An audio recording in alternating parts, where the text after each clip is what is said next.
May 18th, 2000, the Field House at SUNY Plattsburgh on Ruger Street in Plattsburgh, and we're here again for another business expo. The weather outside on this middle of the month of May of 2000 is not wonderful today.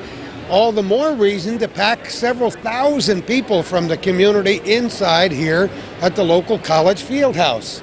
We've been covering these for quite a while, and before I covered them, Bob Van covered them. How many? Can you remember? Since 1992. We're just talking with Carolyn Harding, who works for the local Chamber of Commerce, is in charge of their tourism bureau, and she's been working for them for 6 years. She and I just had a lovely discussion before the cameras rolled while Calvin was wrapping up a special segment with the director Gary Douglas for Expo 2000. And we were reminiscing about Carolyn's first days at Pyramid Mall as marketing director way back when. She kids me every time I interview her about having to wear a Superman suit for some cockamamie scheme she had there, and we had a lot of fun. And she asked the current mall manager, and since she's been there, I think there were 6 or 8 marketing managers, she asked if she could have some memorabilia from the South Mall, because I don't know if you've driven by it lately, but man, it's wasting away to nothing at these days. The old Red Lobster's on the way down now. The other end of the building is gone. The new Price Chopper is pretty much underway. So she asked for a few little things. So they gave her, I think, 2 bricks and a tile. I said she should form them in the shape of a pyramid, just to remember all the blood, toil, and tears and sweat that she put into that place. Well, a lot of people have put a lot of blood and all those other things into the Business Expo here in the North Country, and for another year, it has enjoyed tremendous success. Gary, move over here. I know, you just finished about 45 minutes with Calvin. You can't fool me. Is it too early? Is it too early for a prognosis, or are we doing great? Oh, I think we're doing great. We're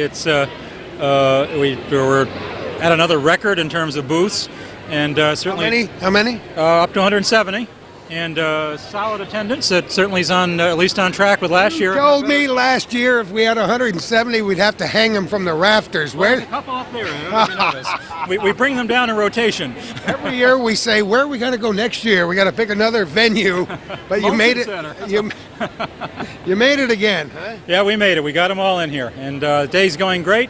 Everybody seems to be doing business, as always. I think deals are being made here today. Relationships are being established. Contacts are being made. That's what the purpose of it is, to help North Country business do more business with their neighbors down the street, other North Country business. You weren't around, let me see, what was your first year? 1993. So you came the year after it started, right? A couple of years after it started. Years after it started. And you knew it was a good idea when you looked at it for the local Plattsburgh and North Country Chamber of Commerce to espouse this idea, this concept. But for our viewers who may be new to the area and for some reason have not caught the previous editions, which we've been airing on our local cable systems over the last few weeks. Out of the country for 10 years. Yeah. What's the idea? Why are we doing this? Well, this is the only business-to-business show of its kind in Northern New York. It's not a home show. There are other kinds of shows here in the area, tourism shows and home shows. Those are really aimed at consumers. Those are aimed at the average buyer out there who wants to come in and buy aluminum siding and swimming pools and all kinds of retail products. What this kind of show about is business to business. It's services and products being offered by a business that are of value to another business. So it's a very special niche, and it's very important in helping businesses be efficient and successful that they know about and access as many of the services and have competition among those services as we can possibly provide. So what we do here is give a place one day under one roof at one time where these 170 businesses that are exhibiting here get a chance to show their stuff and help make connections with other businesses looking for what they're offering, but then also the 2,000 that come here for them to discover those products. So it really is, it's a business building process. And it really is, I think it's a day that people can be proud when they come here, because as you see here every year, the variety of products, the skills, the expertise, the services that we offer here in the North Country are second to none, and it would surprise most people out there in the North Country to realize just what a substantial base of services we have here. We like to pat ourselves on the back once in a while and let the reach it anymore, but no, me either. Well, we like to let the rest of the world know that we are something special up here. You and I have talked about that many times, and I won't burden our viewers, who all know that we're very special here in the North Country. Well, it does showcase the area in that way, because in addition to hundreds of local business people coming here and discovering products and updating themselves, we also advertise and mail outside of the area. So we get business people here from Vermont, from elsewhere in northern New York, from the Albany area, and from the Montreal area, who come down here and perhaps find service providers that they can use. That includes, as we do every year, we do a seminar program here that we advertise in Montreal to bring Montreal businesses down here to figure out how they can do business in the U.S., join the business community, buy products and services. We have, as we speak here, Gordy, we have 15 Canadian companies here on the site here today figuring out how to locate their businesses here in the North Country. They'll be out here on the floor. They're going to be impressed, I guarantee, as well, that, Plattsburgh isn't just that community maybe they remember from 20, 30 years ago where they came down to shop. This is a place to do business. I love it. And Gary doesn't have to send a team out every year to get people to sign up, because there are people who want to sign up for next year already. We run out of space every year now and have to say, gee, we're real sorry, we'll put you on the list for next year. So for those businesses out there that are maybe thinking, gee, I wasn't ready this year, or gee, maybe I'm going to rethink that, maybe I want to be in that show next year, we'll be here. I don't know the date, but sometime May or June next year when this facility is available, I guarantee we'll be back here at SUNY doing Business Expo 2001, and they shouldn't wait till May or June to check out for a booth. They should call us tomorrow. Call Jody Parks at the Chamber, 563-1000. Let them know. Let her know. I think I might be interested next year. We'll put them on a list and make sure that they're one of the first ones that gets a reservation opportunity. For all the reasons Gary's mentioned and many more that we might touch on before we finish our presentation today, this is a very important event in the North Country. There are people who walking around here who say, remember 1997, remember 1994, remember last year. And every year when we look at the booths, we know how seriously these businesses take this, because there's a little friendly competition to make their booth a little bit better, to give away neater prizes. It's kind of fun. Oh, it certainly is. It's not card tables and brochures anymore. If anybody was doing that 12 years ago, there's nobody doing that anymore. You'll see that people have really stepped up to professional booths and displays and signs and materials, really showcasing in a very professional way, and certainly in competition, because each year they see folks around them doing more technical kinds of things. So next year they want to come back and do that. So the show just gets better and better in that way also. These kinds of things don't take care of themselves, though. I mean, there's so much work in preparation. But Jody, the wild woman, I don't know if we'll ever be able to find her and stop her long enough to talk to her before the day is through. I remember last year she was hanging from one of those rafters, and we thought she was going to fall down the ladder before we could get to talk to her. But a lot of people spend a lot of time laying the groundwork for every one of these expos, and it's got to be satisfying for you to get up today and say, I think we did it right one more time. One more time. And Jody Parks, our Executive Vice President at the Chamber, and the one you should call for more info about this show, is certainly the First Lady of Business Expo. She's the one that coordinates the whole effort all year long. In fact, it starts tomorrow. Tomorrow there will be a meeting to critique the show, what worked well, what maybe are some of the things we think we can do better next year. We'll be getting input from and forms back from all the exhibitors, critiquing it, because every year we look to do some things better and some things differently, so it isn't just the same old every year. That'll start literally tomorrow morning. But then I got to say, this is largely at the end of the day a volunteer effort. There are a lot of areas you would go to, and if they were doing a show like this, you would find out there's some professional promoter from Syracuse or New York or Connecticut or somewhere who comes in and puts the show on, takes a piece of the pie, and leaves town with it. The nice thing about this show is it always has been and still is homegrown, home done. We have a committee led by Larry Criff, who has chaired it from day one, of Criff Furniture in Plattsburgh and Malone, who chairs it, and about a dozen other volunteers who are all over here today. They meet year-round to figure out How do we fill those booths? How do we make the show better? How do we get out there and get the word spread? So it really is a North Country success story, not something somebody comes in from outside and does for us. You know, there's enough bad news in the world. Hometown Cable, Calvin and myself are really interested in talking about the good news stories in the North Country. And you know what? There are lots of those. When it comes to the economy, it's hard to find the clouds. Really? It's hard to push the sunshine aside and look for the clouds. There's some people out there that always manage to do that, but it's getting harder all the time to do that because things are good. We're now in our 5th year in a row in the Plattsburgh region, still leading the state of New York in the growth of manufacturing. Park is showing the whole country how base redevelopment is done. It is the first real private sector success story in base redevelopment. And now Site Selection magazine recently picked out the Plattsburgh area as number 7 in the entire nation as an industrial location. For the last 10 years, that isn't just a one-shot thing that, well, maybe for 1 year a lot happened. They looked at the last 10 years, and for 10 years running, what they're saying is that Plattsburgh, New York is in the top 10 in the country for attracting and hosting new companies. Extraordinary. Really extraordinary. You and I discovered this area a long time ago. I discovered it long before you did, but we've both discovered something that we like. And I've made my home here. Calvin's born and brought up in this area, and it's nice every year to see things getting a little bit better and to see all the doomsayers way back when the base closed saying we wouldn't be anywhere in 10 years. Look where we are in just a very few years. It makes me feel proud. Oh, it sure does. Who would have thought, some of us thought, but generally out there, how many people thought 5 years ago that we'd be standing here today with the 2 greatest challenges to economic growth in this area are, number 1, locations. We're actually running out of space to put all the companies that want to be here. Love it. And we actually have Park building new buildings because they have filled up everything that's ready to use for industrial purposes.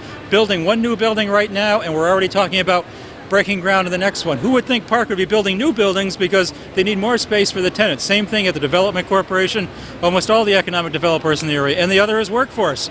All of the employers in the area are now screaming, we need more people. We need people with the skills to fill the jobs. Well, those are both happy problems. Those are challenges you want to have. They're the challenges that come from success, and we're working on those. We're going to keep up with those, but they show us that we're doing the right things here in the North Country. 2000 is a special year for all the reasons everybody knows, but it's nice to be here for the Expo 2000. It had a ring to it the first time I saw it on paper. Yeah, it sure does. I think the Millennium Year has some symbolism for people and kind of setting the tone for the next decade or the years ahead. And certainly a lot of things, including this show is one of them, is setting an excellent positive tone for the future. Well, we're going to go around and visit some folks, if you don't mind, and find out why other people are here and meet some of our friends and neighbors and see what transpires as we cover the entire event for Expo 2000. Thanks, Gary. Thanks for being with us, Gordy.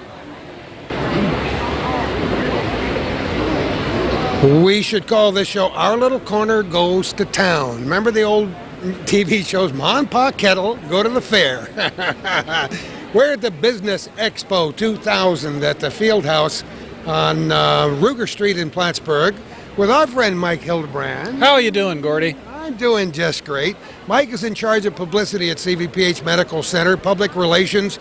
He goes on the radio, he goes on television, he smiles for the cameras when newspapers do stories, and he sits on the hot seat whenever it's necessary. But every now and again it cools off over there, doesn't it? Oh, every once in a while, and like today, seems to be a nice day. A little rainy outside, but I think everything is just fine here, and we're having a lot of fun at the Expo. It's nice to see you represented here. Our foundation is next door, and CVPH Medical Center is here.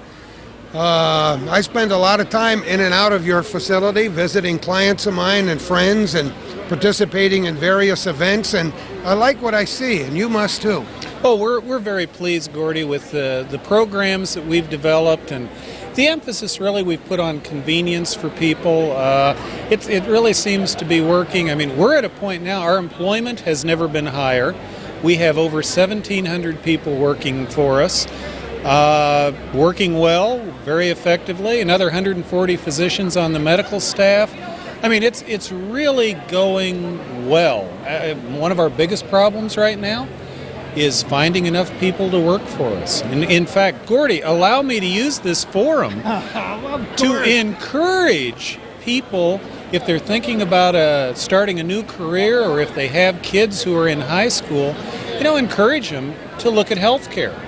And as an example, a young man or woman can come out of high school, go to Clinton Community or one of these other 2-year programs, get a degree in nursing, come and work for us at CVPH, and the starting wage is something like $17.40 an hour. That's over $35,000 a year. You could be 20 years old, 2-year degree. That's not bad money, Gordy. It's a good thing to talk about, and I have talked about it. I was talking with Kevin Carroll about it just a few days ago. How many nursing graduates this year will be joining the staff? It's kind of wild and fun and wonderful. Oh yes, we have 23 that have already signed on the dotted line who will be going through orientation in the next couple of weeks. 8 more job offers have been extended. If we get all of those taken care of, that'll be 31 new graduates. And of course, we're always looking for seasoned nurses who would like to come. But it's not just nursing. I mean, there are so many great opportunities. We think we have pretty good working conditions. They're great people to work with, and where else can you get the satisfaction in your job of helping your friends and neighbors? Every business changes from one year to the next. CVPH Medical Center changes so much with its on and off-campus facilities and activities that it's hard even for this very busy hometown cable camera to keep up with it all. The last year has brought so many new things, it's amazing. Well, with our surgery center, that has worked so well, and this summer we'll be fitting out the last 2 rooms so that we'll actually have 4 surgery suites plus 3 endoscopy rooms up there. I mean, that has worked well. We're expanding our diagnostic center up there across from Hannaford's also. We're going to be moving our blood donor program up there across from Hannaford's. We think that'll be much more convenient for people who can zip in, donate a unit of blood. It'll be much easier parking there than going to the main campus. I mean, we have a lot of plans. That facility itself has been getting raves. I have seen some of the personal testimonials from people who've been in and out of that facility up there, and they're glowing. People love the way they're treated. They like the staff. They like the convenience. They like the parking. So it's nice when you've done something right. Well, I'll tell you, we've done a lot from a facilities standpoint, but the bottom line is always the people. We've got 1,700 wonderful people working there. And again, they do a nice job with you.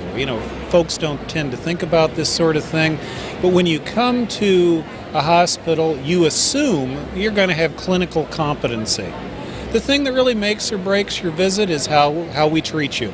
And we have a lot of excellent employees who treat folks the way they want to be treated. Well, I hope that some of our viewers will not wait until they need a Band-Aid like you're giving away to your folks or some other procedure to stop in and see what CVPH is all about, especially those who might want to pursue that as a career. I wish they'd stop by. I like a lot of the new things at CVPH. I like the Women's and Children's Center. I like so many of the plans that people have. Later on this year, maybe by the middle or the end of November, we'll have a new adolescent psych center at CVPH. And that, for me, is really exciting. No, this will be a brand new 12-bed unit. It will fill a tremendous need in our region because currently, oftentimes, when a child has to be hospitalized, they end up going as far away as New York City or Buffalo, and I mean, that's a tremendous inconvenience. And I think part of the beauty of what we've done with this new program, we have worked as closely as you possibly can with the local mental health agencies, with the folks at social services, and all the players in the schools, so that when this program is up and running, when a child is admitted, those providers who've been working with them will be able to work with them in conjunction with the hospital staff. It will truly be a seamless kind of situation, and I think it's going to make it more effective. Michael, thank you so much for all of your hard work, and we'll no doubt be talking to you again real soon. Thanks a lot, Gordy. Mike Hildebrand, who's in charge of public relations at CVPH Medical Center. I'm at my favorite little corner now at Expo 2000, talking with Hannah Hanford, who's the head of the Director of Development for the CVPH Medical Center Foundation. It's a very familiar place to me and a familiar face, and we smile and hug a lot and talk about the future of this foundation, but I'm sure some of our viewers have no idea what the foundation is and why you're here. It's kind of a neat organization, isn't it? Yes, it is. It's wonderful to work for an organization whose mission is to provide community health education and wellness programs. We have a wonderful board of directors of 18 community leaders, and Gordy is one. 17 wonderful directors in Gordy. Who help us raise funds in the community to bring community health education programs, and one example of that is a program that's going to be happening on Saturday, the 20th. We are going to be providing bike helmets to children from throughout the North Country who meet here at the SUNY Fieldhouse in the parking lot. Hopefully it'll be a sunny day. And they complete a bike safety course, learn the rules of the road, hand signals, all the ways to be safe on their bike, and we fit them with a brand new helmet and send them home. And hopefully we prevent an opportunity to have to see them in our emergency room with a brain injury. And prevention is the key there, because once the brain is injured, it's a very difficult organ to fix. So we are very proud of this program. It has grown every year, and we've got a number of great community partners. Blue Cross Blue Shield of Utica Watertown this year was the underwriter for the helmets, and then our wonderful friends at the Plattsburgh Lions Club come and volunteer for the day. Adirondack Safe Kids is involved, Lifestar Trauma from CVPH, the foundation at CVPH, friendly volunteers from Walmart. It's a really great community event, and would be remiss if I didn't talk about the really cool bikers from Team Roar who come down, yeah. and they wear their helmets wherever they go, and it's good for kids to see them as role models, and I think it's really important. Hundreds of free helmets will be given away. Hundreds of free helmets. It's almost like a, Christmas rush, but it's a wonderful day, and I have to say, of all the things I do all year long, that's one of the days where you leave with this huge smile on your face, because little guys picking out a helmet and feeling good about wearing it and being proud of their new helmet, it's really a feel-good event. It's an important thing for parents to realize how vital it is for them to show a good example. You go bike riding with your kids, a helmet just isn't for the kids. It's for mom and dad, and even the little baby riding on the back of the bicycle. I couldn't agree with you more, Gordy. In our household, the car doesn't leave the garage until everybody has their seatbelt on. Nobody goes out the driveway on a bicycle without their bike helmet on, and I think that's just how it has to be. And I think there are a lot of parents that don't realize that in New York State it is law that any child rollerblading or biking has a helmet on. And I just think that there are a lot of folks who don't realize how important it is, and that that's a law. So we hope that this event helps get that word out, and that we see fewer children riding down the road without a helmet, or even worse, riding down the road with the helmet swinging on their handlebars. Oh, yeah. I've been known to drive through the community on a warm summer day and roll the window down and say, "Hey, go home and get your helmet on." Well, we have great partners on this event with the city police as well, and they have a neat program where they reward children they see wearing a helmet with an ice cream cone certificate, which is sort of promoting the positive rather than looking at the negative side of things. And I think that's a wonderful way we can partner with another community organization doing good things for kids. The CVPH Medical Center Foundation does lots of things. Way back when I worked in the radio business in another life, I was so privileged and at times humbled by the tremendous generosity of the North Country when people are in need, especially when children are in need. And I worked a lot to raise money for these little kids who were in trouble. Mm-hmm. It started long before, but primarily I recall the Roger Senecal and the Roger Senecal Fund. And is that where the money started from for the CVPH Medical Center? For the foundation? Well, the foundation was actually formed in 1990, and it was formed with gifts from the community, the business community and community leaders, However, we do have a fund called the Roger Senecal Fund, which is what we call a restricted fund. The money that was left over when Roger Senecal died has been put into an account that can never be touched by the foundation or anyone else. However, we are allowed to spend the interest that generates every year, and as you remember, that was about $85,000. So we have a fair amount of money every year that's available to the foundation to assist other families throughout the North Country who have to travel outside the area for health care. So we can help with ferry tickets or plane tickets or gas mileage if they're going to Albany Medical Center, or food in the cafeteria, or lodging if they have to stay for an extended length of time. And it's been a very heartwarming experience to help families at in their time of need. And there are other funds too. Yes, we have one specific for cystic fibrosis, which is the April LaValle Fund, and you remember the Angel of the North Country. So much. Yes. And we have a newer one that was formed about a year ago called the Chelsea Rainbow Fund in memory of Chelsea Kimbloom, a little girl from Morrisonville who battled brain cancer. And that fund is specific for children who are battling cancer. So we have actually a golf tournament taking place on Thursday the 25th. Her parents are working with other community volunteers to raise some additional funds to keep adding to the Chelsea Fund so that it grows, which means more interest, which means more opportunity to help other families. So their generosity and their kindness and their spirit of trying to do good for other folks in the community is truly awesome in the real sense of the word, and it's a privilege to work with people who care. Foundation itself has grown considerably since I came on board, and a lot since you came on board, and I might say that Hannah is the driving force behind all of it. It started out as a part-time job, and now it's at least triple time most of the time, isn't it, huh?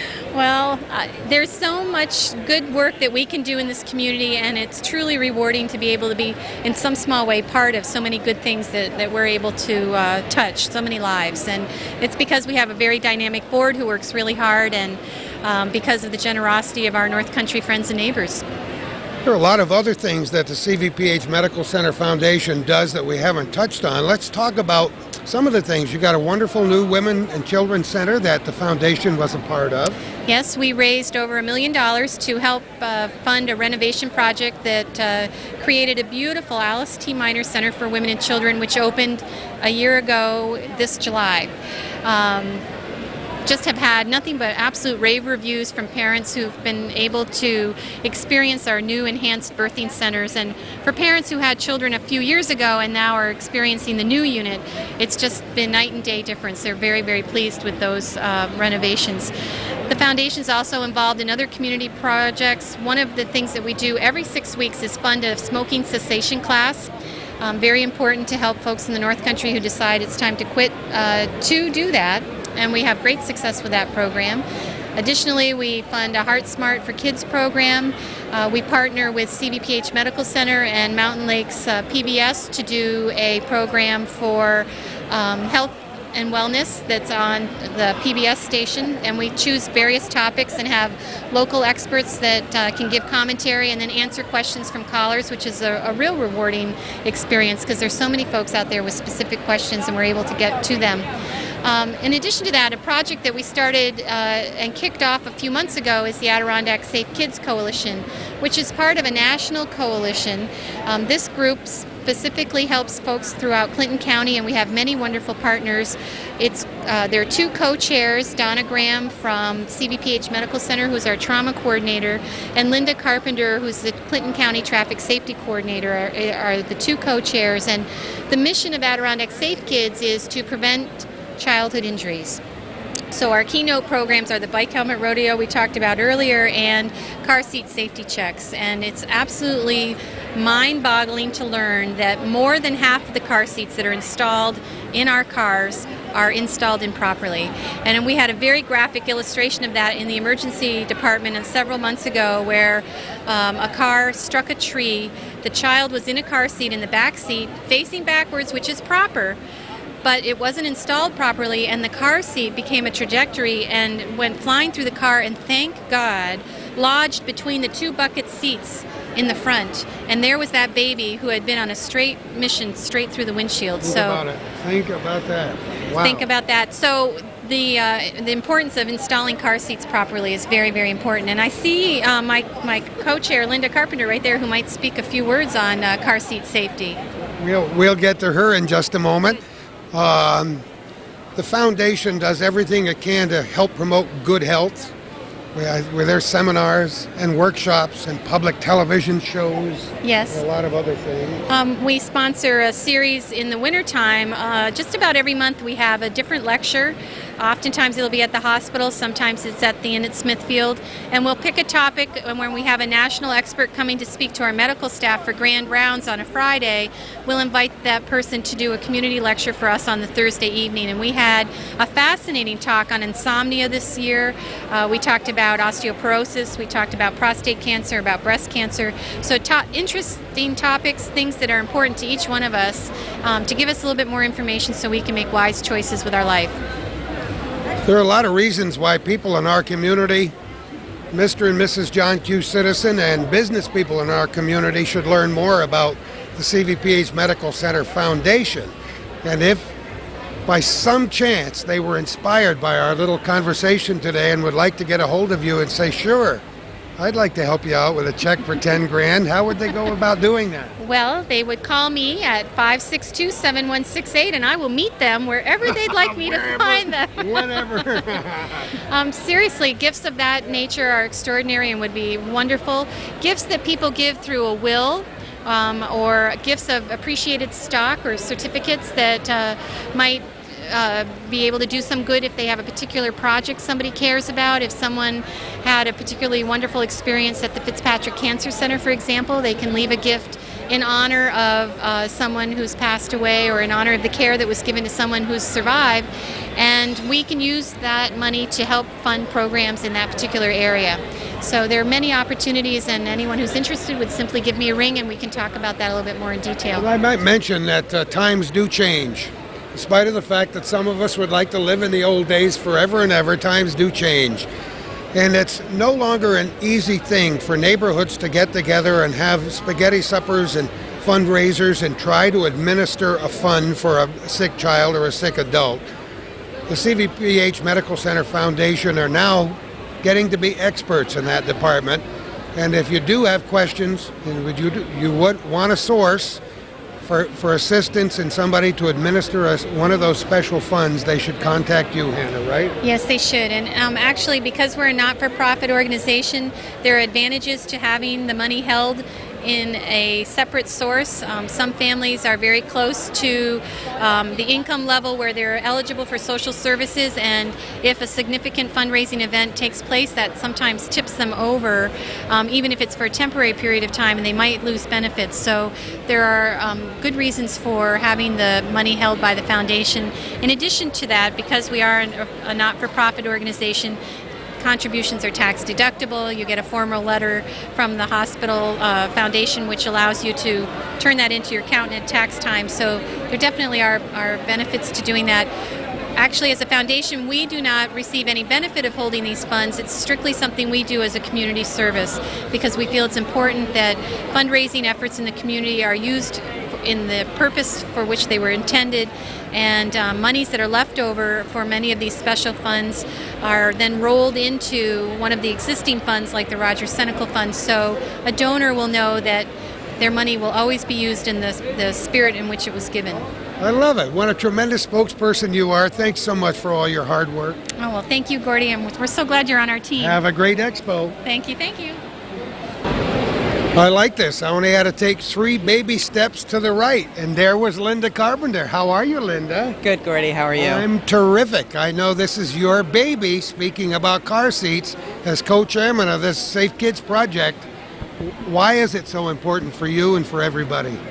For the safety of the children, and that's why we started the Adirondack Safe Kids. It's to prevent any unintentional injury or death to children, which encompasses everybody in this community. It really does, and everywhere I go, I see somebody sitting there demonstrating car seats. Every walk for one of the health organizations or whatever, they're there, and that's where it ought to be. That's right. Where the public is, that's where we should be. And when we do these car seat checks, they're free. People come in, and there's technicians that are certified, 4-day training class. We check the seats to make sure they haven't been recalled. if they're not, make sure they're not over 6 years old, which most people don't know, that they have not been involved in an accident, or excuse me, don't use the word accident, a crash, and to make sure that there hasn't been a gross recall. We do have car seats on hand to make sure that the child leaves in a safe seat, because if we do come across these seats that are old or recalled, we do take them and ask that we destroy them to make sure that they are destroyed properly. You know, I like to think that I'm fairly well informed about a lot of different topics, having been in the media for a long time. But every time I hear you talk and watch the demonstrations, I realize there's a lot of misinformation around, and there are a lot of people who have little children and have car seats and have no idea how to install them or operate them properly. And we've seen some pretty frightening information lately about what a tremendously high percentage of the car seats that are checked are not installed or used properly. And we have to do something about it. That's exactly right. We did 3 car seat checks 2 weekends ago, Friday, Saturday, and Sunday. We checked over 200 seats, and we had 1 that came in correctly installed. And this person... You think I was blowing smoke, as I usually do? 1 that was correctly installed, and that was in your car, right, Linda? No, actually, it was a lady that had come to our class, and we had already installed the seat for her, but her husband had moved it, and she wanted to make sure that we do try to teach the parents. They are supposed to know before they leave us how to do this on their own, and she did a very good job. She got the seat back in correctly. That just proves the tremendous value of a program like yours and the absolute necessity for more and more and more education. You can have the best car seat in the world, and if it's not properly installed, you can have a tragedy. You mentioned something before in passing that I think deserves mention again. I happened to be at one of the car seat checks, and I saw somebody come in a beautiful vehicle, maybe a $50,000 vehicle, with a car seat that looked good to me, but it hadn't been involved in an accident. And this person, who I thought should have known better, was blown away when somebody said, no. Right, you cannot use them if they've been involved in a crash. You might not see any physical damage to the seat itself, but there is definitely stress put on the shell and on the straps, and it is definitely recommended from NHTSA, the Highway Traffic Safety Administration, that we do not use any of these car seats again. They need to be replaced. And this is for the safety of your children. Just like people think, just because their babies are over 20 pounds, even though they're not 1 year old yet, they're turning them around forward facing. No, they need to be rear facing. First birthday present is you turn that baby around. And now we are finding bigger babies in the North Country. Everybody's having these 28-pound babies that are 7 months old. They need to get big baby car seats that go to 30 pounds. And if they don't know where to get them, they can call my office and I will help them get them. Yeah, we must be doing something right in the North Country. We are getting big babies. We had a client who had a baby that weighed almost 12 pounds. And that baby is 3 months old. And she walked into my office the other day and said, "This is my baby." I said, "Wait a minute. I didn't know you had an old child. This is my baby." And the child stood up and was wearing age 12-month clothing. This was a big baby. Yes, but we have there are a lot of things to consider. What's the single most important thing you find that people do wrong in using a car seat? The seats are not in tight enough. We literally get right into the seats with one or both of our knees. I mean, we don't hurt them. You know, the children aren't going to hurt them. We definitely get in both feet, and you yank on that seatbelt as tight as you can. They're not supposed to move an inch either way at the base. And we're finding where their mom and dad are turning the corners, and the seats are turning with them. That's a definite problem. No, but how many times have you seen them throw the kids in the car and hook up the seat belt, and there's about 4 inches of slack? All the time. Or the little harness clip that comes up is supposed to be at the baby's armpit level, and the straps are supposed to be so tight that you can only get one finger at the baby's collarbone. Well, moms think it's too tight. You know, the baby can't breathe, it's too tight. No, the straps need to be that tight. So in the event of a crash, the child will ride down the crash with the seat. That's what's going to keep that child in there. If these are too loose and that harness clip gets, disconnected, that child will become a projectile.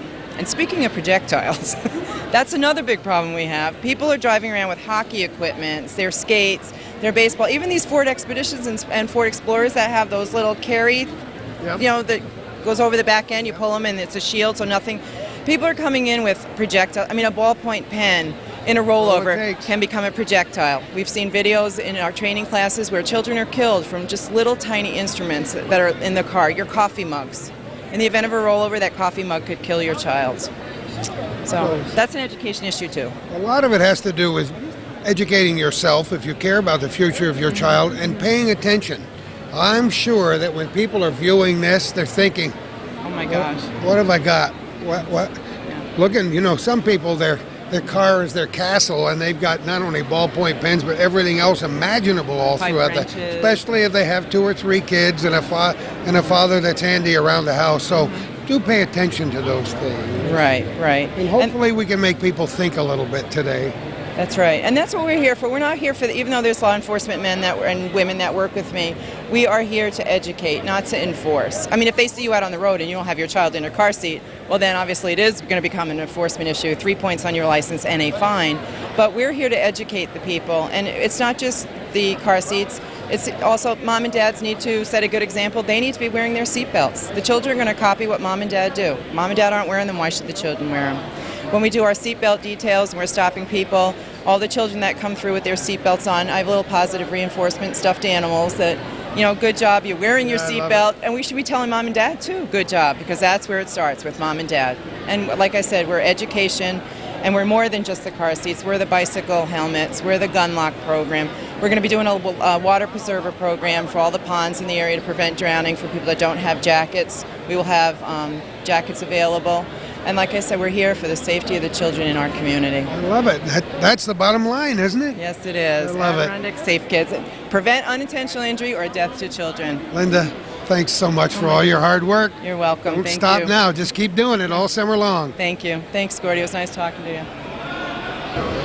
Well, we just turned another little corner. Nobody's offered me lunch yet, but I hope to get at least a free cup of coffee before we're through. All right, where are we now? Who are we talking to? All right, I'm Tom LeBombard. I'm an engineer. I'm a member of the Adirondack Builders Association, and that's whose booth we're at right now. Tell us a little bit about the group. The group is an organization of small contractors, building suppliers, banks. I myself am an engineer, and we provide service to the building industry and the building itself. The Business Expo is always an education for me, and I'm sure a lot of our viewers had no idea that this association even exists. Has it been around for a long time? It's been around for several years, yes. Yep.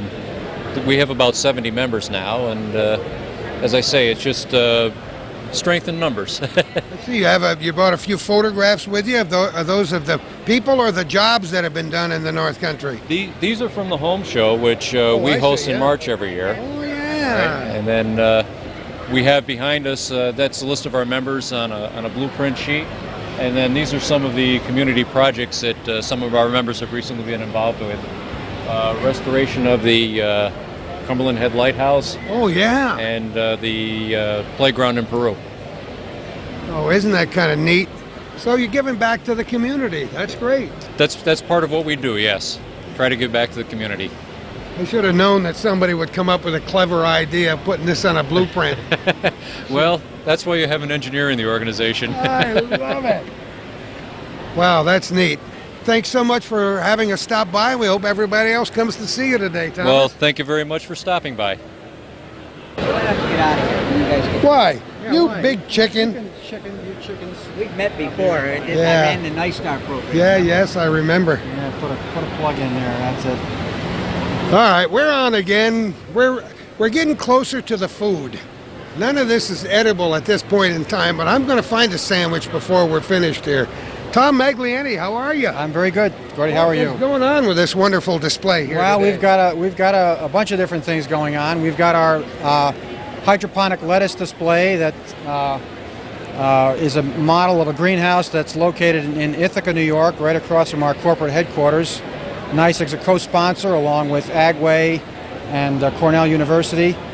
This greenhouse is producing 1,000 heads of perfect Bibb lettuce every day, 365 days a year, without growing in any soil. So the plants come out perfect. They are free of dirt. There's no insecticides, no herbicides used, and it really makes a nice product. How does NYSA get involved in a project like that?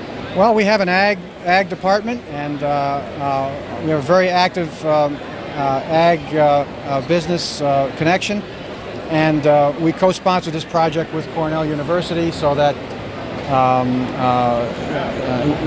basically we're able to take advantage of this technology and try to promote the technology. Every time I talk to you, every time I talk to Bob Perkins or anybody connected with your organization, I realize how many different pots NYSEG has its fingers in. It's involved in everything, a never-ending and expanding group of projects and things. It's amazing. But it's important for an organization like NYSEG to be involved in its communities, right? We try to be. We try to be of service wherever we can.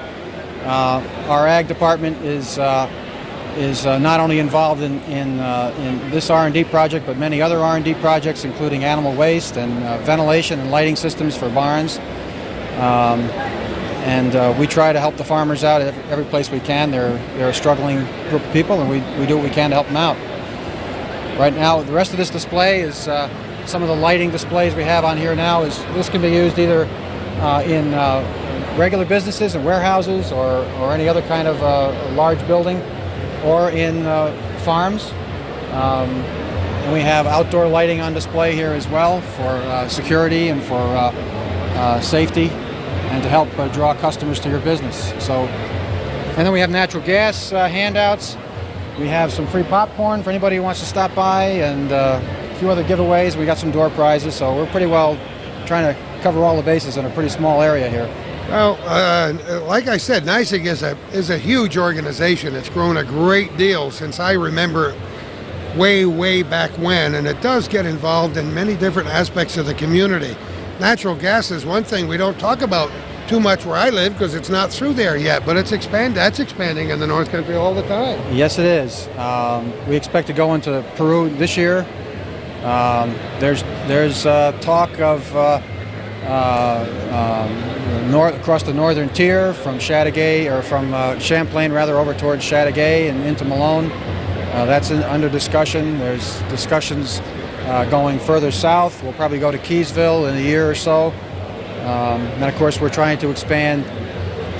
Once you get the main pipeline in, we expand, and that piece of pipeline wherever it's possible, wherever it's feasible. So we are moving forward on gas as well.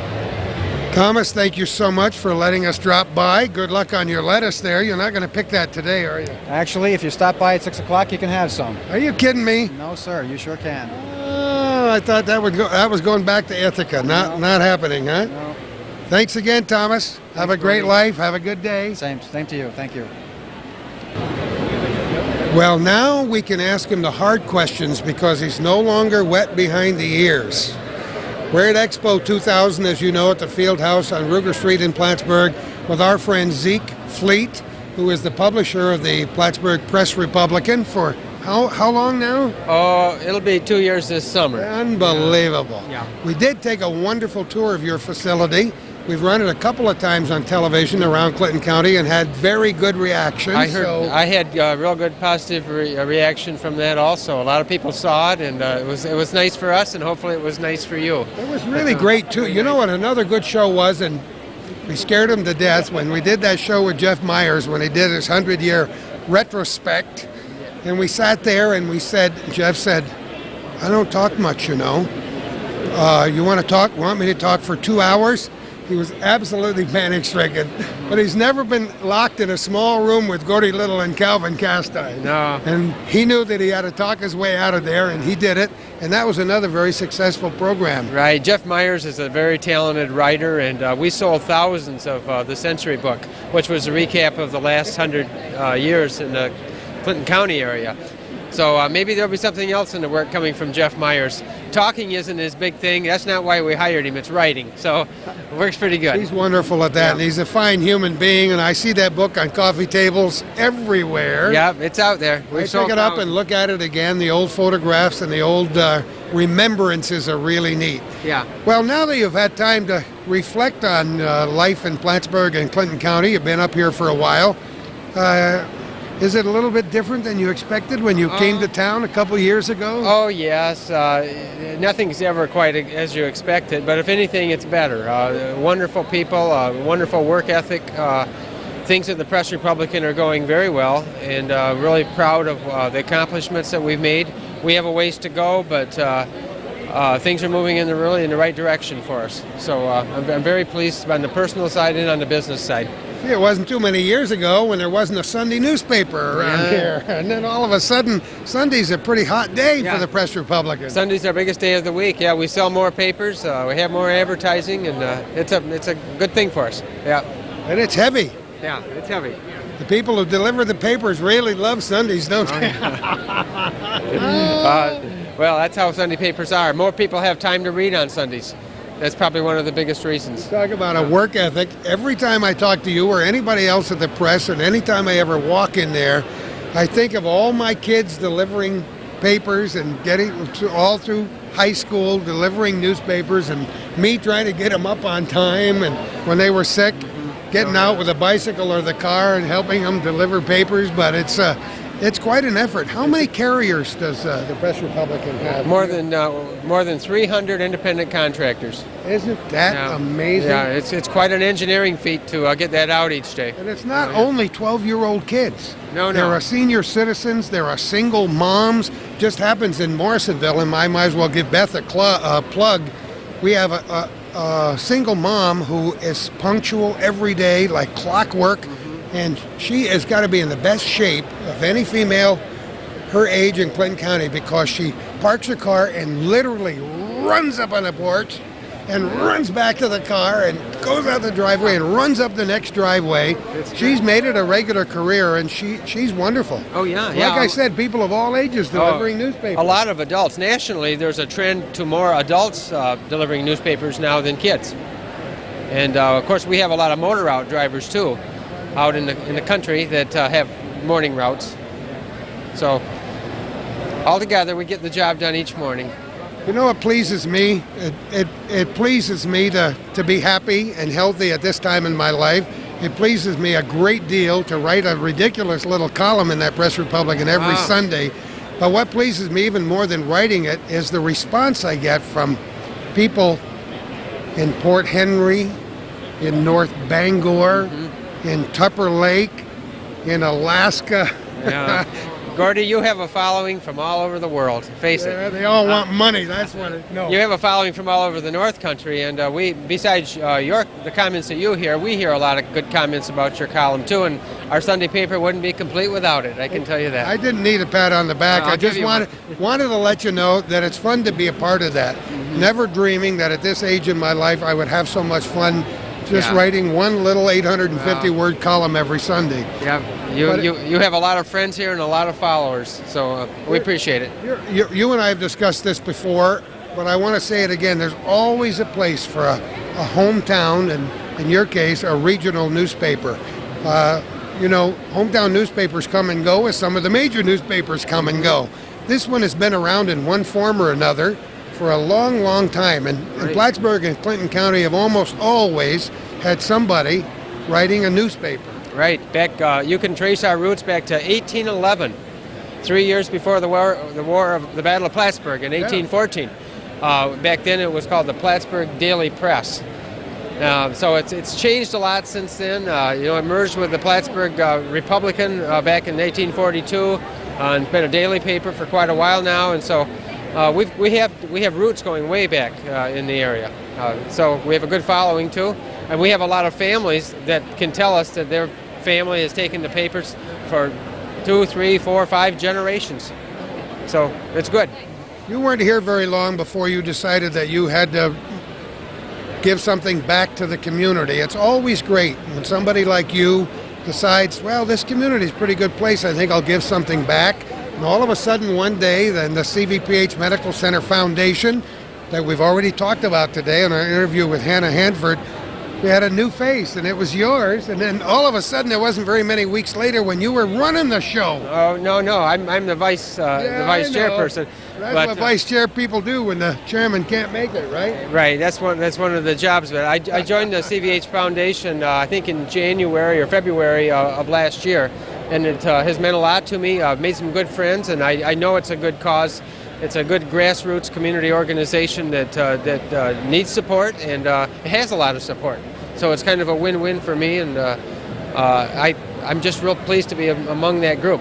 Now we have to clear the air because at the last meeting, this guy ran up behind me and said, "I want you to know that I lived in Michigan for how many? 48 years. Yeah, 48 years, and I never had a Michigan in Michigan." Right. So I want our listeners to know that Zeke never had a Michigan in Michigan. No, Coney dog. I had a Coney dog and lots of those, but in Michigan, they don't call those things Michigans at all. They call them Coney dogs, and they make them with chili sauce smothered with onions. And that's the closest thing they have to them. And so I was surprised to hear that when I came here, that they're called Michigans. I have hot dog sauces in many states in the Union. I love Michigans, but I like Coney dogs too. Yeah. And I like, let me see where I used to go in New York. Nathan's in New York City. Hot dogs and sauerkraut. That sounds good. Oh, baby. I still haven't had my lunch. Zeke, thanks a lot for all you do for our community. We're glad you moved here. I'm glad to be here, Gordy. Well, we moved to another location. I wish we actually recorded all the things we do while we're moving from place to place, because a lot of the interesting stuff never gets on camera. That's true. But I'm sure this little episode will be interesting because we're stopping at the booth for the New York State Public Service Commission. Who are you? My name is Susan Mulhern, and I work for the New York State Public Service Commission out of Albany, the Office of Business Advocacy. It's a pleasure to be at the business show this year in Plattsburgh so that we can hand out information to the local businesses on the deregulation of electric and gas in New York State, what's going on out there, and what we can do to help people. That is a big topic these days. It sure is a big topic. It's off to a little bit of a slow start, but that's okay. We're going to get there. I look at it as a slow start being good because then we can work at the issues that come up. I think that's very important to do that. When you say the Office of Business Advocacy, what does that mean? We're an office that's set up to help businesses in New York State to stay here, to grow, to just be able to exist in New York State. It's been hard for businesses here. Yeah, you're absolutely right. This North Country we've watched grow a great deal lately, and this Business Expo is a perfect example about how things grow up here year after year. And speaking of energy, in the last few years we now have natural gas operating here. We've already done interviews with the people involved with the New York State Electric and Gas organization in town. We have a very viable and powerful municipal electric system here in the city of Plattsburgh. Offers a great service to the And community. it's very interesting how these municipals operate, isn't it? It sure is. It sure is. They can offer a service to the public much greater than the utilities. I mean, their rates are much lower. They're here, they're local, they're taking care of their people. That's truly. I'm not sure how many of our viewers around the North Country are aware that electricity in the city of Plattsburgh is among the lowest, the cheapest anywhere in the United States. So I don't get many visitors to my booth from the Plattsburgh city area. They're very content with what they have. But they are curious about gas. That's another issue up here, is how they can get a better deal on gas. You know, competition we've always felt is the American way, and it's wonderful. And when it comes to energy, that's what the bottom line is these days. It sure is. It sure is. Competition has to drive the price down. And they also, with the competition, they'll offer more services to people. We're finding that the private marketers are grouping services together. I mean, right down to a credit card they may offer along at a cheaper price on an interest rate. They'll bundle telephone, electric, and gas together to give people a better choice. So are people asking questions, or are they just coming around looking for freebies here? No, we've had a great turnout here. We've handed out well over 200 brochures already, and the day isn't even half over. They're asking some very interesting questions that I can take back to the commission. I'm sure you know every single answer, right, Sue? Close. Thanks so much for inviting us here today. Thanks for coming to visit us. Thank you. It's a pleasure. That was very nice. We walked up to this booth, and And the guy said, "Aren't you the guys from Channel 5?" And I said, "Aren't you the guys from Channel 5? Thomas, how are you?" I'm doing well. How you doing? I'm doing absolutely fine. You can't be responsible for today's weather because the sun always shines inside at the Expo, right? It does, but you know what? Outside every year at the Expo, it rains. I think this has been going on for 3 or 4 years or something like It that. doesn't dampen anybody's spirits. They always no. have thousands of people coming by. Yeah, I mean, it's excellent. The turnout has been very good. What else are you going to do on a rainy day? It's great to have people here. They got 100 and how many? 170 businesses Is that represented every year. It gets bigger and better. And you can win things like coffee cups and also sweatshirts, and I'm telling you, it's the place to be. I heard somebody come up and wanted to sign up, and you said it tells you how to do it right there. Yeah, it shows how much I've been reading. So how's your family? I saw your wife driving by from a distance the other day. How's They're that doing little great. one of yours? Oh, he's wonderful. 3.5 years old already, which is That hard to believe. possible? I don't know how it happened, but What a character he is. he's already running the household. It's just amazing. But things are going great, and my wife, of course, teaching these days, and she's doing really well. Things are going well. That's really, really great. Boy, you got a very nice display here, as usual. Let me sneak back and say hello to Thomas. How are you, sir? How are you? Here, look, Good you to didn't see have to stand up for me. It's a pleasure to see you. What's new in your life? Busy, busy, busy. Oh, it's nice to be here, You though. haven't had your spring vacation yet. No. It's time for you to fade out. That's right. Got to take a week or so soon. Are you? You going soon? We hope so, I'm yeah. going to Myrtle Beach tomorrow. Oh, you but are? We can't tell anybody that. Thank God this program is aired 2 or 3 weeks down the line. We'll have a wonderful time. Yeah, it's that can't- time of year. Try to get in the vacation before summer. Tom told me the weather in Myrtle Beach is going to be beautiful. Where did I run into him one time in Atlanta, and he was getting off the plane. Oh, really? At the airport? And I said, "Tom, there's been a terrible snowstorm back home." He said, "Really? I've been on vacation. I didn't know about that." Some days you just don't have to know everything, right, Thomas? Right. That's right. Get away from it. I don't know if a lot of our viewers are aware very much about you, where you came from, and how you ended up in Plattsburgh, New York. Well, I grew up on a dairy farm outside of Albany in a small town called Gilboa. It's near Cobleskill, Oneonta, out that way. And went to Plattsburgh State. Graduated here. Seems like I've heard this story before. I probably asked him the same question. Actually got my broadcasting start at WEAV Radio here. Yeah, I was just talking I knew that. to Ducky Drake. He was on the morning, and I worked on weekends.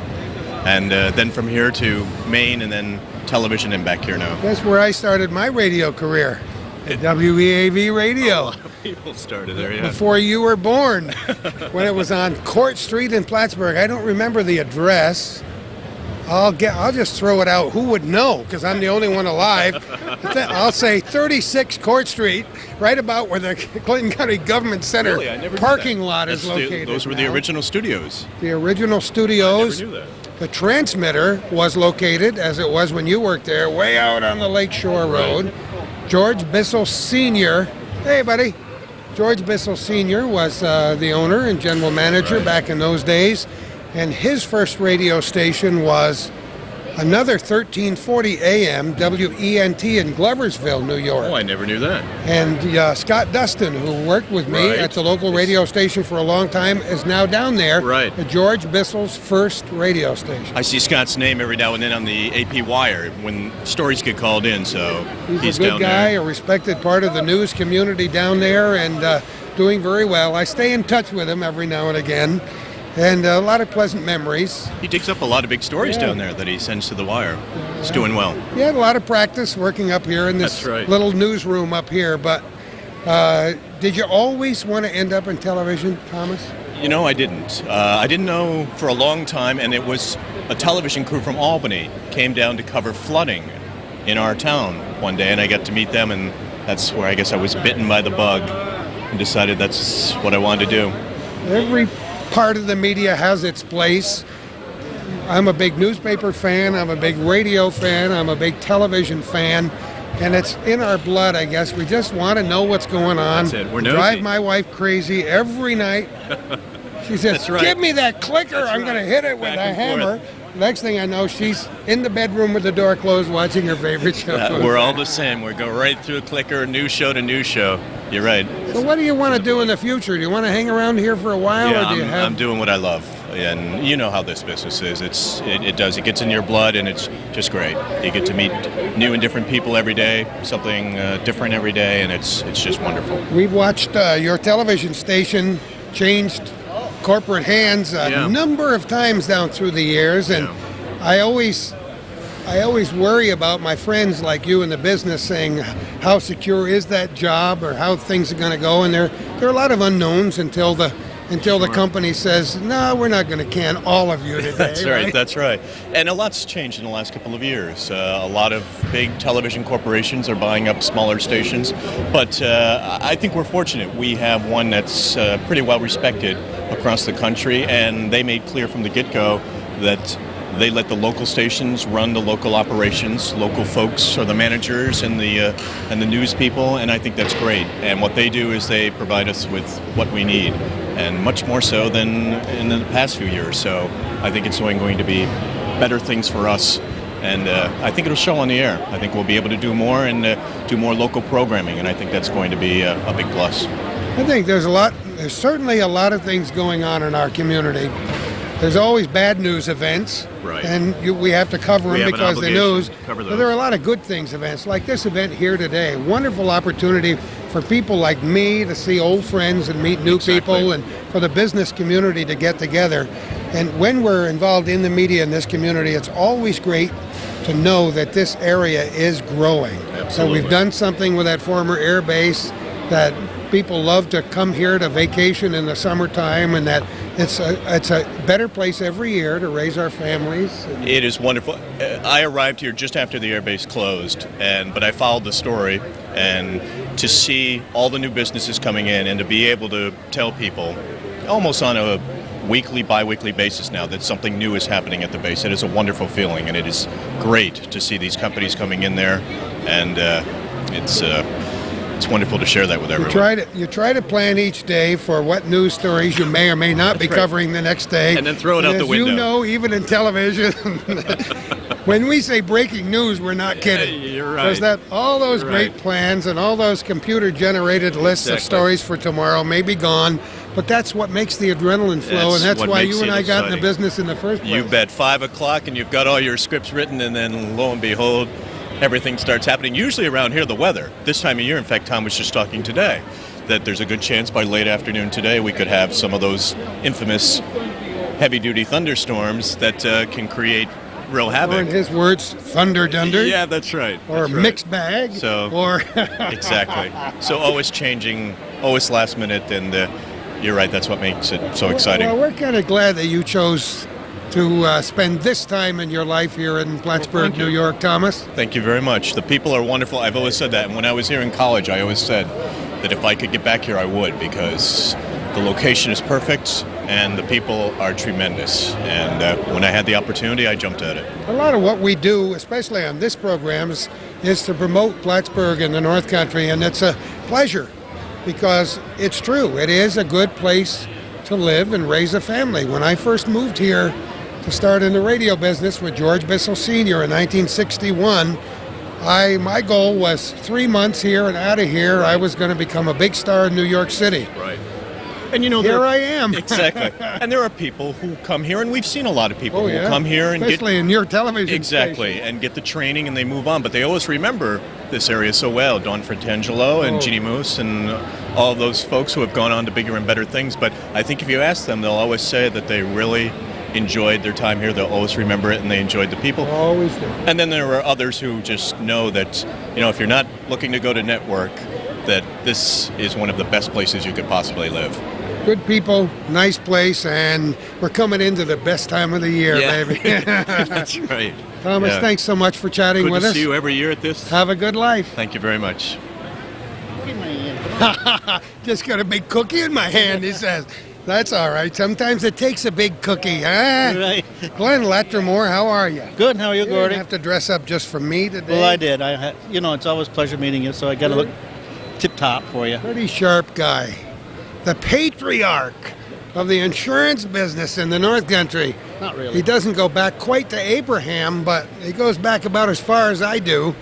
What's going on with you these days? Not much, Gordy. Been pretty quiet. Every once in a while I'll see you and Mary from a quarter mile away in the mall, and I'll try to get over and You're gone by the time I get there, but I think about you and your wonderful family. Thank you. I think about you too. How's Kate? There, Kay is wonderful. Life is good for us. Good. We're sneaking out of town for a little week's vacation in Myrtle Beach tomorrow. Oh, great. I hope it doesn't rain down there like it has here. No, it's going to be fine. This is terrible out here today. It's really raining hard right now. Is it really? Well, I think that was the forecast. We just talked to Messner a few minutes ago, and I think that was the forecast. He's never right anyhow. No, well, you know that. So since it became what is it? Precision weather forecast. Precision weather. Oh yeah. That means you can be 70% wrong. It's always possibility. You ever notice Possibility of it's always. When I used to read the weather, I'd just throw everything in there. Maybe a little sunshine, maybe a couple of clouds, maybe a. So how many grandchildren are we up to now? 8. 8 grandchildren? Same as last year. Come on. That's enough. How are you ever going to catch us if you're only going to stick with 8? How many do you have now? We're up to 19. Oh my gosh. We have 11 great-grandchildren. 11 great-grandchildren. Yeah.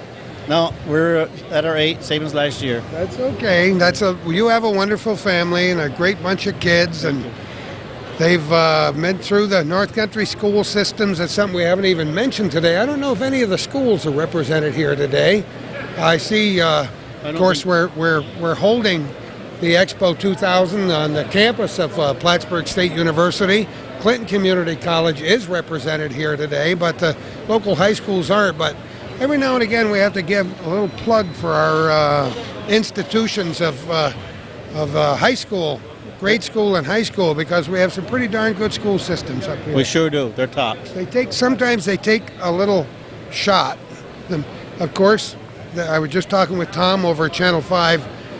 It seems like bad news, the story is all the bad news that happened today. But every now and again, I like to temper that bad news about things that happen in the school systems with good news, because we have so many dedicated educators, dedicated people, parents, and other people who run for school boards. Right.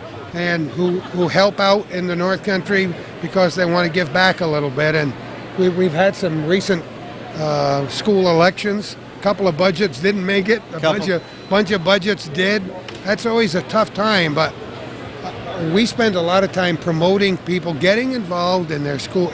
Don't gripe about the school system unless you're willing to serve on that school board. I agree 100%. Or go to a PTA meeting, or do something to let it be known that you like to see changes, or that you're happy with the way things are. Get involved, right? Right. Take your part. Do what you should do. Go to your meetings. Take part in what your children are doing. That's the important thing. All the time. Boy, I think that may be the bottom line. Everybody's talking in the media everywhere about what are we going to do with these kids. My parents were saying the same things back in the 1940s. Right. 50s. What are we going to do with these kids? Well, what you're going to do with them is pay attention to what they're thinking and what they're doing. What you're going to do with them is sit them down at the supper table at night and try to all eat dinner together and engage in a lively conversation about what the day was like, instead of running off in 58 different directions. What you're going to do is go to their ball games, go to their high school concerts, go to all their activities. And as you say, at night when we ate supper at night, it was always discussing what we did that day, what we got to do the next day, what we got to do after we get done supper. Who's going to do the dishes? Well, that too. When I said the patriarch, I wasn't kidding. This guy has always been a model for how to raise a family. It wasn't easy then. It isn't easy now. All your kids are different personalities, as all my kids are different personalities. And differences are what makes America a wonderful place to live. And it's okay to have differences in families. But it's that togetherness that you engender by sitting your kids down and talking to them, by supporting the positive things they do instead of just screaming about the fact that they didn't put their dirty socks in the hamper on that given day. Right. Those are the important things. And that's how you and I can look back at our kids and say, wow, I think we did something right. We did something right. And we, as I say, at hockey games, you were there, we were there. All the sport games, we used to attend them all. You were there, we were there. And most of the people at our age were attending the sports and taking the activity what their children were doing at that time. Things have changed a little bit due to the fact today the young people, takes two to make a living today. When we were bringing our kids up, Mary was home with the kids when they got off this bus at night. That's not true anymore, and I think that's where we're losing out. I think that's partly true, and it's unfortunate in many respects because somebody's not home to make sure those kids are off to school. And I see so many people as a victims advocate who say, "My kid didn't go to school today." I say, "Why?" "Didn't want to get up." Right, I know. Can't make them, can you? I guarantee you, when our kids were small and Kay was rounding them up in the morning with one bathroom and all those kids, everybody knew what time they were supposed to do something. If they weren't ready, she'd put them on the bus with a cotton picking PJs on. You're going to school. If you don't get dressed, you're going with no socks on. I've seen it happen whereby they miss the bus, dragging around, and we get in the car, take them to school, and make them explain why they were late. I mean, these are all things that we do. And if they got in trouble at school, it was worse when they got home. That's not true anymore neither. We don't have to recall my whole grade school and high school career, do we? Yeah, things were a little bit different in schools back then. But the point I was making earlier is families are important. Having some kind of a religious faith, I think, is important, whatever it is, whatever you choose to believe in. And letting your kids know that you are willing to show them by example what you believe a good citizen is and a good parent is supposed to be. And it pays off. It's paid off for you, and it's paid off for me. Right. I also believe that it takes two. I know there's a lot of divorces, and it just can't be helped. But I think divorces are too easy to get today. There used to be a time when you really had to have a real good excuse for a divorce. Today it seems to be different. Everybody has a little spouts once in a while, don't they? It's two people living together that have different personalities. You got to give and take a little bit also. They are partnerships, aren't they? Yeah, they sure are. You learned a lot about partnerships in your life, but I learned one thing. The wife is always right. You agree with her and you got it made. That helps a lot, doesn't it? I found that true, too. You found that true? Where's Mary? She didn't come with you today. She just had a back operation. Oh, really? Yes. What's that all about? Oh, she had her spine was closing up, shutting off the nerves to her legs and feet. And she'd been going to Berlin, oh my gosh, for the last 2 years, a number of doctors. And she finally got an appointment with Dr. Hartgrave here in Plattsburgh. He put her in and done a wonderful job. Beautiful. So now it's rehab, right? Now it's rehab, right. But she's doing fine. She's going to be fine, and you tell her that we were asking about her, will you? I shall do that. But she's doing fine. Have a great day. Thanks again. It's always great to count you as among one of my dearest, oldest friends. Gordy, it's always nice talking with you. The emphasis was not oldest there either, I want you to know. I noticed that. See you later, Okay, Glenn. Gordy. Thank you. Yeah, we're going to get Gordy shooting all right. Shooting off his mouth more than anything. I'm back in the back side of the field house with Larry Criff, a guy whose name we've mentioned already on our program. We take your name in vain. You do? Well, I'm flattered, I think. We know how hard you work for this expo every year. How is it? How is it this year, Larry? It seems really good, really good. It looks like it's been a very active day. We've had a lot of people through. Judging from the previous expos, it's at least as good or better than I think any of the ones we've had so far. I think there are certainly more displays in here, it seems like today, 170 or so. Yep, and the quality of the displays just keeps getting better and better every year. It really does. People put a lot of effort and time and a lot of investment in their displays, and it pays off. I think that's what helps make the show so successful. How soon did you start working on it after last year's was over? Like that night? Just about that night. But actually, I have to give credit to Jody Parks, who really does the work. She's the reason that this is doing so well. It's true. I'm just a figurehead. Hard, but a lot of you're so full of it. Just a figurehead. I know how much you've been running around. Well, and I've been watching you today too. Well, you're very kind. It's rewarding when you see it come together, isn't it? It sure is. It sure is. It's there is a lot of work that goes into it, and it's especially rewarding to see it be so well attended. It engenders a lot of comment long after it's over because the associations that people make here today may not pay off in dollars and cents before they leave here, but over the next weeks and months, people coming back and saying, I picked up your card at the expo, and so they're standing in line already wanting to get in here next year. That's true. That's true. Yeah. Just the the contacts that you make walking around, and even exhibitor to exhibitor, just seeing them. Sometimes it's the only time during the year they see them, and they remember. And when it's time to do some shopping, they'll remember who they saw at the expo. Like the old Clinton County Fair or the farmers market, people come to town and chat with each other. Yep. It's not so much the general public here on the Business Expo, but business to business. Yep. And that's kind of neat. We see a lot of Canadian firms and representatives down here today, about 15 different organizations checking us out. That's very And good. We That's like always to put good. on a good Yes, face we for do. them. Yes, we do. And I think they're very impressed when they see what we can do here in Plattsburgh. I really do. I think they all leave with a really good feeling about the area. So what's going on with the basketball here? Well, we have, at the end of the day, there's a drawing for $1,000. And we started this last year. This is the second year we've done it.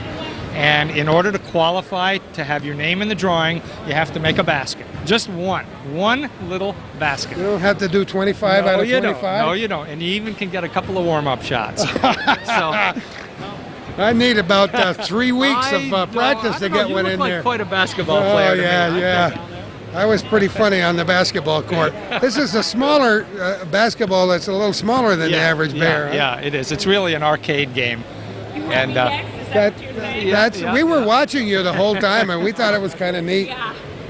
Your form is excellent. I want you to know. Oh yeah, we thought. Know that. You just have that. I was always the last one chosen in school for those team sports. It's real. Do you try harder as a result of that, do you think? Yeah, I think so. Well, see, I think so. I want to talk to you for just a minute, Cheryl, if I can. Absolutely. My buddy Cheryl White from the North Country Center for Independence. Do you have a booth here today? Yes, we do. And our focus today is accessibility, removal of physical, communication barriers, and trying to help people realize that access means more money in your pocket. People who have disabilities are productive members of society. They're out there working full-time today and paying taxes, and if they can't get in the door for to your business, they'll spend their money where they can. It's hard to believe, with all the times you and I have chatted and all the times I've talked to people about the North Country Center for Independence, it's hard for me to believe that there might be viewers out there who are not aware of it, but this organization that you've been a part of for how long now? About 4.5 years. Is a very important one in our community for lots of reasons. Yes, we are a resource. We are first and foremost someone who provides information, education, and we always try to work with, whether it be a tenant, a landlord, a homeowner, a business, a school, local governments. We try and work with everyone to resolve their concerns, their issues. We work with employers to help accommodate the individual who might need to change the way in which they do something. Not that they need to have, they need to be given something, but rather just change the manner in which it's done. So that's becoming more and more important today. As more and more people with disabilities get out into the workforce, it's more common to have an employer call us up and say, gee, I have this employee, they have this need or that need, where might we find some equipment they might need, what could you suggest, could you come and take a look at it for us? That's kind of neat. It's nice for me to know that people like you are out there advocating, as I'm advocating in my own way, and we have just a very good network of organizations and dedicated people who are out to help other folks. The North Country Center for Independence works with people in Clinton, Essex, and Franklin counties. We're also part of a statewide ADA committee, and that has been a tremendous resource for us because now we network with not just people locally, but throughout the state, and we've even begun to network with people in all parts of the country as a result of this committee and some of the trainings that I go to. That's so neat. Cheryl, say hello to Andy and everybody over there, and have a wonderful day and a great life. Thanks. Same to you. Okay, Cheryl White from the North Country Center for Independence. I certainly hope it's a beautiful sunny day by the time you view this program.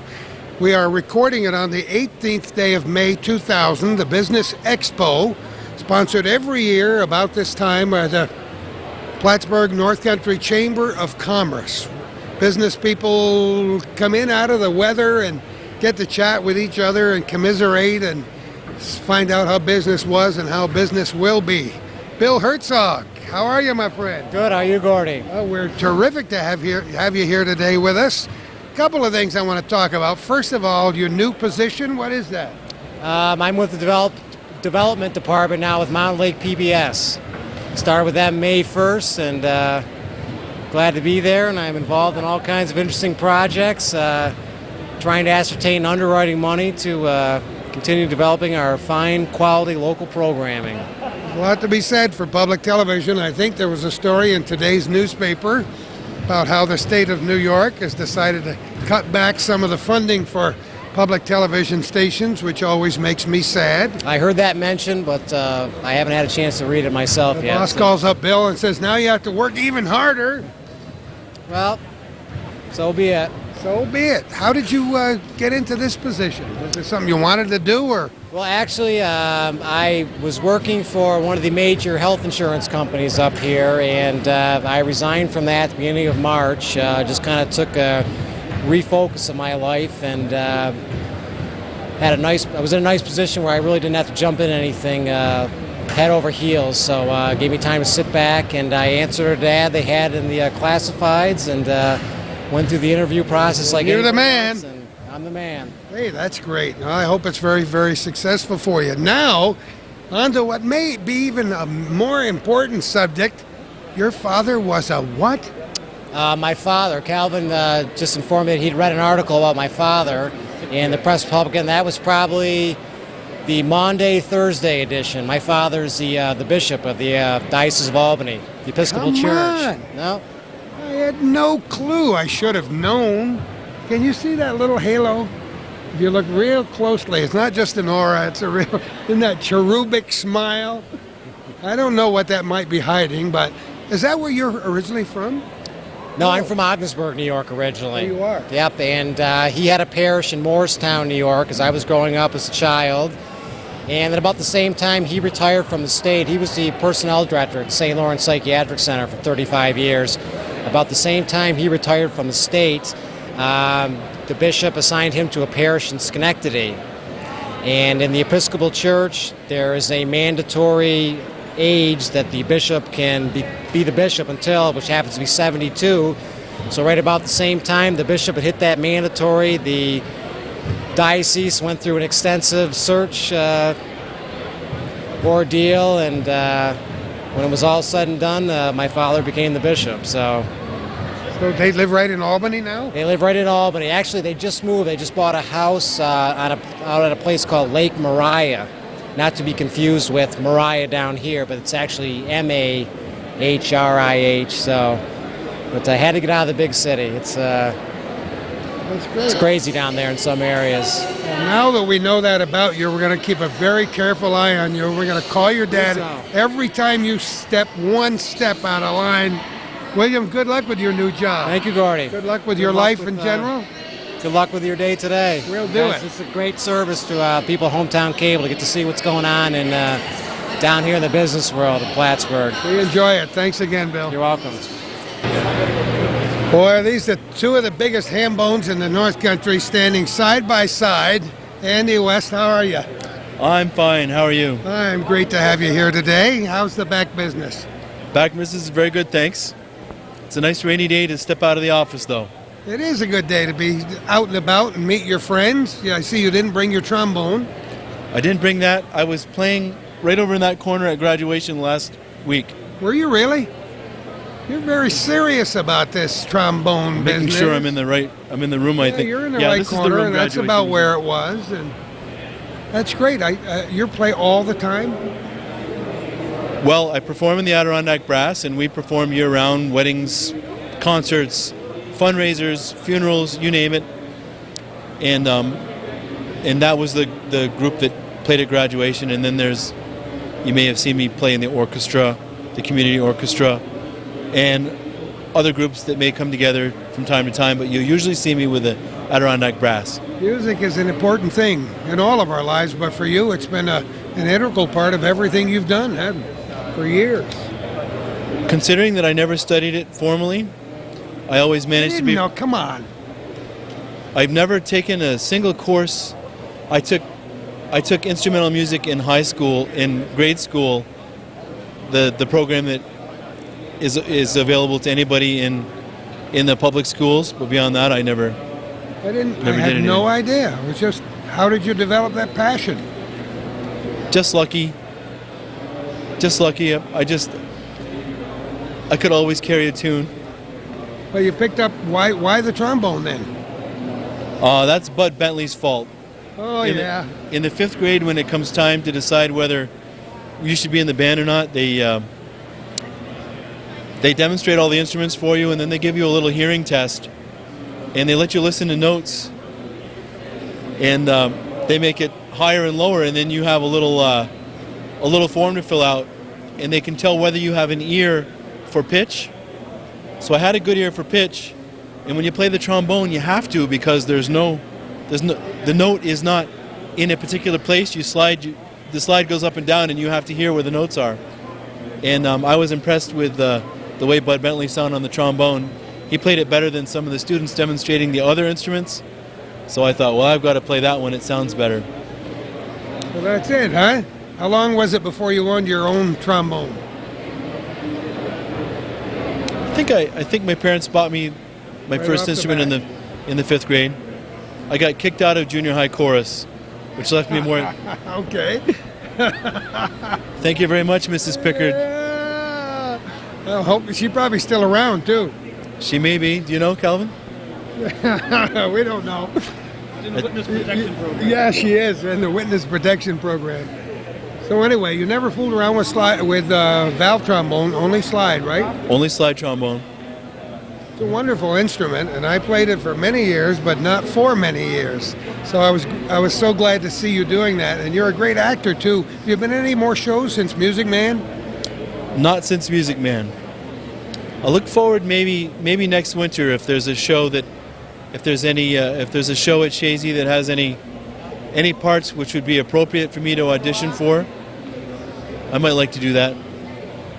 These school shows blow me away every year. People spend so much time.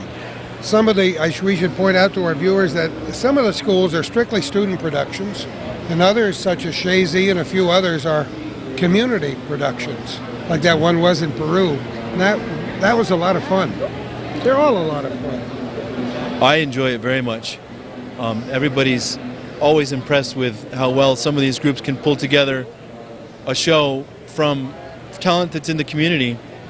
A lot of these people haven't been trained in any particular way. They just enjoy doing it, and they put in a lot of time and effort. And some really nice shows come out as an end result. Yeah, well, maybe we'll wait for you in Shazy next year. I have no idea what they plan to do to you.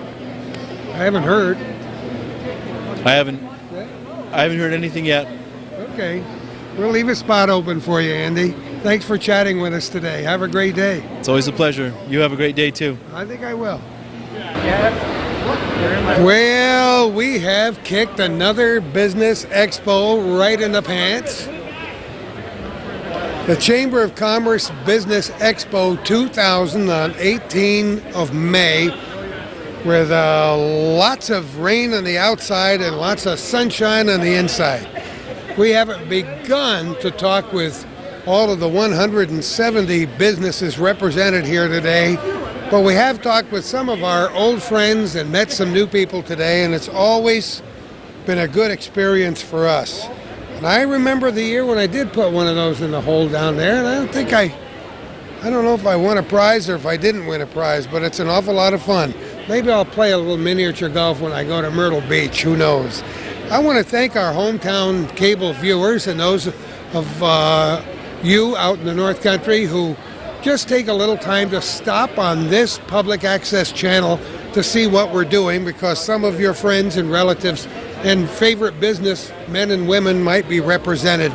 It pleases us to be doing positive things like this, we hope you tell your friends about our little corner, and maybe they can become a part of it the next time, either on your end of the viewing screen or right next to me with this hot microphone. And who knows where we're going to be